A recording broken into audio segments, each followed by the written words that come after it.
देखिए, अभी अभी आपने ये कहा क्लेविकल बोन अगर जो होगी, देखिए सीधे इस तरीके से अगर जो आप बात करें तो ऐसे लगेगी, तो ये मीडियल एंड हो गई और ये लेटरल हुई ना।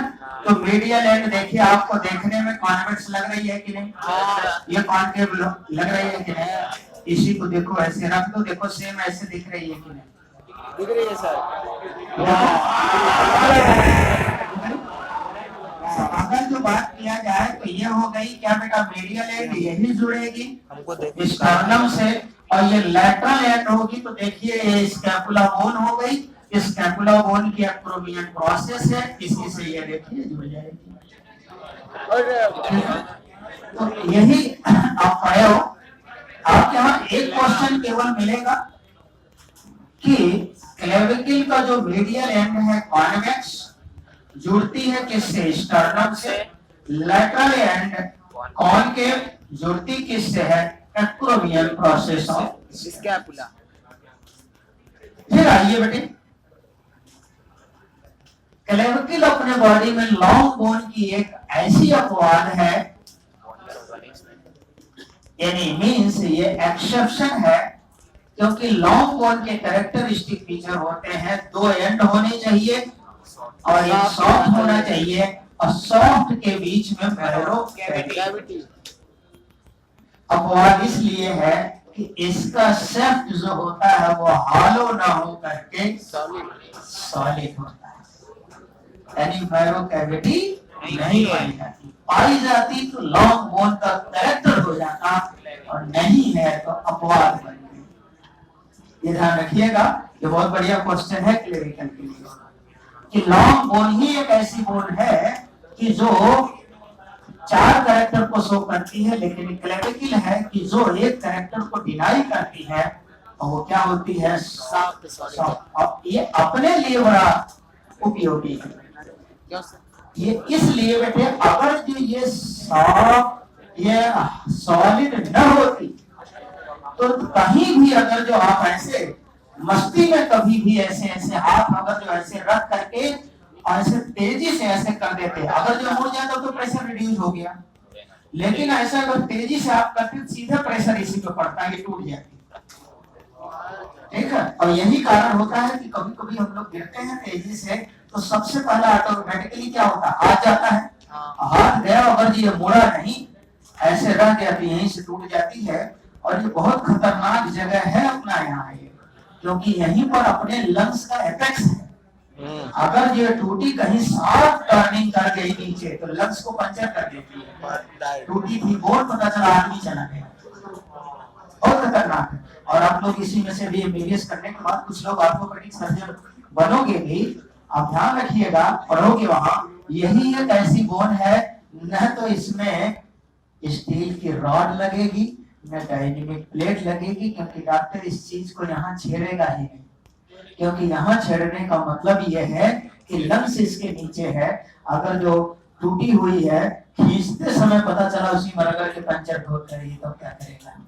तो इसलिए इस बोन को जहां पड़ी है, अगर आदमी जिंदा है तो उसको सीधे ट्रैक्शन पर नहीं लाया जाता है, एक बैग आता है, यहाँ से लेकर के ऐसे हाथ ऐसे बिल्कुल टाइट करके बांध दिया जाएगा, उसी में रहती ऐसे बढ़ी जाता है वो, और ऐसे पड़ा रहेगा अपने आप 45 दिन से लेकर के 72 दिन के अंदर ऑसिफिकेशन हो जाता है। जहां टूट के ऐसे पड़ी हुई वहां कैल्शियम डिपॉजिट हो जाती है, बस वैसे सही, बाकी और कुछ यहाँ डिस्टर्ब ही नहीं करेगा।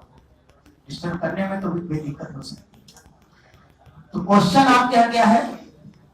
क्लेविकल बोन ब्यूटी बोन के नाम से जानी तो दोनों एंड याद रखिएगा, ये याद रखिएगा, अपवाद है किसकी? लॉन्ग बोन की। आइए बेटे, अब बात करते हैं दूसरी बोन की, बात करते हैं जिसका नाम है स्कैपुला। क्या नाम है बेटे? स्कैपुला। अब आइए स्कैपुला, यही पहले आप इसका आंसर ले लीजिए तब फिर कुछ पढ़िएगा। देखिए ये स्कैपुला है, राइट साइड की है, देखिए ऐसे है। पहली बात जैसी दिख रही है ये चपटी या त्रिभुजाकार दिख रही है कि नहीं? एक लाइन तो ये है, एनसीईआरटी की एक लाइन बड़ी शानदार है यहाँ पे कि ये हम लोगों की सेकेंड रिब से लेकर के 7वीं रिब तक वो पीछे से कवर करती है, सेकेंड से लेकर के 7वीं, ये एसियाटिक लाइन छोड़ना नहीं। दूसरा क्वेश्चन ये है कि जो एक्रोमियल प्रोसेस ऑफ स्कैपुला निकलती है उसी के नीचे पाई जाती है ग्लिनाइड कैविटी, और जो कि हेड ऑफ द ह्यूमरस से जुड़ करके बॉल एंड सॉकेट बनाती है। ये 2 पॉइंट इसके इंपॉर्टेंट है। लीजिए स्कैपुला की बात किया जाए तो देखिए डायग्राम ये बन गया। कंसीडर कर लीजिए एक ग्लिनाइड कैविटी हो गई और ये स्कैपुला की हम लोग बना दिए, ये बोन हो गई। ये देखिए ट्राइएंगुलर दिख रही है और यहीं से एक ऐसे बेटे हम लोग निकाल देंगे, क्या बेटे, और यही है क्या बेटा, एक्रोमियन प्रोसेस। एक्रोमियन प्रोसेस देखिए किससे जोड़ेंगे, देखिए लिखा है। अब आइए जरा ध्यान से सुनना बेटा, ये हो गई क्या बेटा, ग्लिनाइड कैविटी, हुई कि नहीं। यहां से जरा बोलिएगा एक्रोमियन प्रोसेस के नीचे है कि ऊपर ही है, तो ये भी ध्यान रखिएगा, ये एक्रोमियन प्रोसेस के क्या होती है, नीचे। क्या बेटा, ग्लिनाइड कैविटी, आंसर इसका लिख देते हैं, यहीं पर आकर के फिट होती है head of humerus. Head of क्या बेटे, ह्यूमरस क्या बनाती है, सॉकेट जॉइंट। ठीक, तो देखिए acromion process characteristic feature of scapula, glenoid cavity किसके नीचे, एक्रोनियम के नीचे, क्या जोड़ती है, बॉल एंड सॉकेट। और तीसरा पॉइंट बेटे, ये स्कैपुला जो होती है सेकेंड से लेकर के कहां तक बेटे, 7th किसकी बेटा, पसली को किस साइड से, ब्रेस्ट सतह से क्या करती है, ढकती है या घेरती है, ढकती है, ऐसे लिख दीजिए, ढकती है। ये क्वेश्चन आपका